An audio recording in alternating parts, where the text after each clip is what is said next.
मित्रांनो, पाश्चात्य देशांमध्ये मुलांचं शालेय शिक्षण झालं की महाविद्यालयीन शिक्षणासाठी मुलं घराच्या बाहेर पडतात. शालेय जीवनापासून मुलांना आर्थिक स्वावलंबनाचं महत्त्व शिकवलं जातं. आपण आपल्या आईवडिलांपासून स्वतंत्र आहोत, आपली एक वेगळी ओळख आहे ही जाणीव मुलांना लहानपणापासूनच असते. त्यामुळे स्वतःचे निर्णय घेणं आणि त्या निर्णयाच्या परिणामांची जबाबदारी घेणं या दोनही गोष्टी मुलं अगदी लहानपणापासूनच आत्मसात करतात. भारतातही मुलं 18 वर्षांची झाली की सज्ञान झाली, त्यांचे निर्णय घेण्यासाठी सक्षम झाली असा कायदा सांगतो. परंतु भारतीय कुटुंब मात्र तसं मानत नाही. आपल्याला एकत्र कुटुंब पद्धती, कौटुंबिक जीवनाची सवय असल्यानं मुलं कितीही मोठी झाली तरी त्यांच्या पालकांची भूमिका निभावण्यामध्ये पालकांना काहीच गैर वाटत नाही. सज्ञान मुलांच्या संपूर्ण शिक्षणाचा, लग्नाचा आणि लग्नानंतरही त्यांची जबाबदारी घेणं यामध्ये भारतीय मनाला काहीही चुकीचं वाटत नाही. किंबहुना तसं केलं नाही तर आपण पालक म्हणून कमी पडलो असं देखील भारतीयांना वाटतं. मुलींच्या बाबतीत तर ही पालकत्वाची जबाबदारी आणि त्याची भावना आणखीनच तीव्र होते. यामध्ये मुलींना दुर्बळ, अबला, स्वतः योग्य निर्णय घेण्यासाठी असमर्थ समजणं हेच आहे. पण मुलींवरती कुलशील जपण्याची जबाबदारी असणं ही भावना देखील त्याच्याशी निगडीत आहे. मुलगी कितीही हुशार असली, शिक्षित असली तरी तिचं परावलंबित्व भारतीय संस्कृतीच्या मनामध्ये ठसलेलं आहे. मुलींचं स्वातंत्र्य ही अजूनही समाजाला न पटणारी नव्हे तर न समजलेली बाब आहे. एकूणच कुटुंब आणि मुलांच्या संदर्भामध्ये बांधिलकी मानणारी भारतीय मानसिकता मुलींच्या बाबतीमध्ये जरा जास्तच पुराणमतवादी दिसते. मुलींनी शिक्षण घेताना, नोकरी करताना शक्यतो संसार सांभाळून नोकरी करता येईल अशी निवड करण्याची अपेक्षा असते.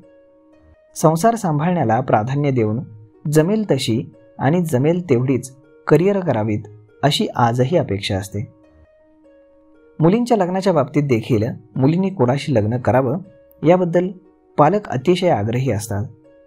बऱ्याच घरांमधून आजही मुलींच्या लग्नाचा विषय संपूर्ण घराण्याचा मानबिंदू मानला जातो. आपल्या अपेक्षांच्या आग्रहाचं ओझं मुलींच्या डोक्यावर ठेवताना आपण त्यांना स्वनिर्णयाचा अधिकार देतच आहोत का? तिचा निर्णय स्वातंत्र्य हा अधिकार आपण हिरावून घेतोय का? हे असं पालकांना वाटतच नाही. आपण सांगतोय तेच बरोबर आणि मुलींनी आपलं म्हणणं ऐकलंच पाहिजे या दुराग्रही मुलींनी आपल्या निवडीच्या व्यक्तीशी लग्न केलं तर तिच्याशी संबंध तोडण्यापासून ते तिचा जीव घेण्यापर्यंत देखील पालक जाताना दिसतात. मुळात आपल्या मुलीला स्वतःची बुद्धी आहे, तिला सारासार विचारशक्ती आहे आणि ती योग्य निर्णय घेईल यावर विश्वास ठेवायला पालक तयारच नसतात. पालक म्हणून आपण घेतलेला निर्णय देखील चुकू शकतो. तसा एखाद्या वेळेस मुलीचा निर्णय चुकला तरी तो निर्णय घेण्याचं स्वातंत्र्य आपण तिला द्यायला हवं हे पालक लक्षामध्ये घेतच नाहीत.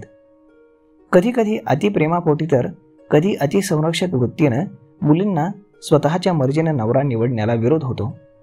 त्यातही आंतरजातीय किंवा आंतरधर्मीय विवाह असेल तर तो स्वीकारणं आणखीनच कठीण.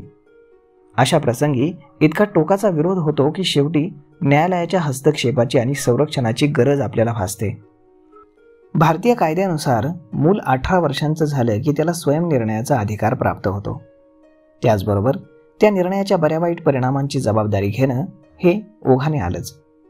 सज्ञान व्यक्तीला एखादी गोष्ट करण्या न करण्यातील फायदे तोटे लक्षात आणून दिल्यावरती ती गोष्ट करावी की नाही हा संपूर्णपणे त्या व्यक्तीचा निर्णय असायला हवा, तर त्याला स्वयंनिर्णय म्हणता येईल.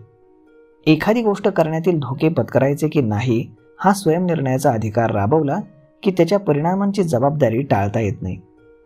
कायदा देखील स्वयंनिर्णयाचा अधिकार स्वातंत्र्यासोबत त्या निर्णयाच्या परिणामांची जबाबदारी आपल्यावरतीच सोपवत असतो.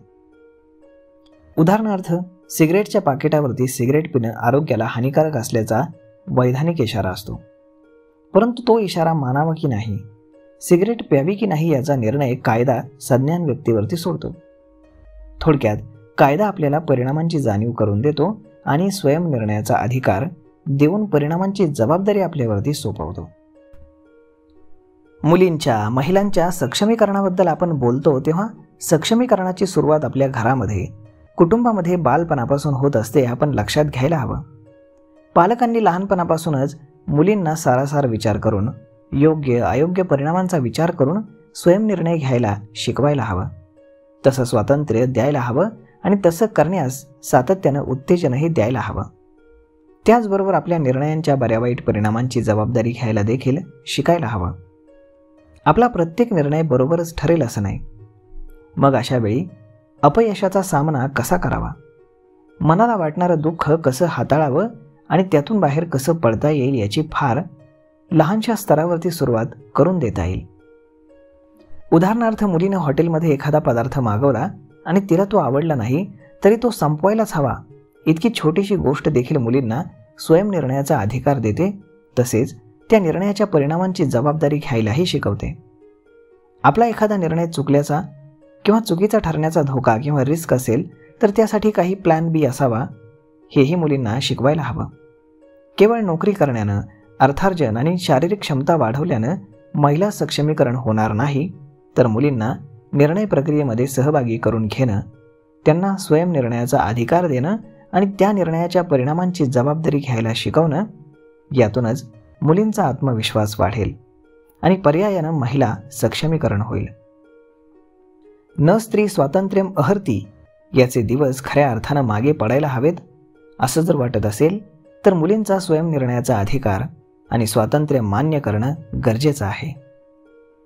तर मग मित्रांनो, अशा पद्धतीनं महिला सक्षमीकरणाबद्दल फक्त बोलून उपयोग नाही, तर महिलांना आणि आपल्या मुलींना निर्णय घेण्याची आणि त्या निर्णयाच्या परिणामांची जबाबदारी घेण्याची सवय आणि शिकवण आपण द्यायला हवी. तर मग मित्रांनो, हा व्हिडिओ तुम्हाला कसा वाटला हे तुम्ही आम्हाला कमेंट करून नक्कीच सांगा. आणि जर आवडला असेल तर आपल्या जवळच्या मित्रमंडळींसोबत देखील हा व्हिडिओ तुम्ही शेअर करायला विसरू नका. धन्यवाद.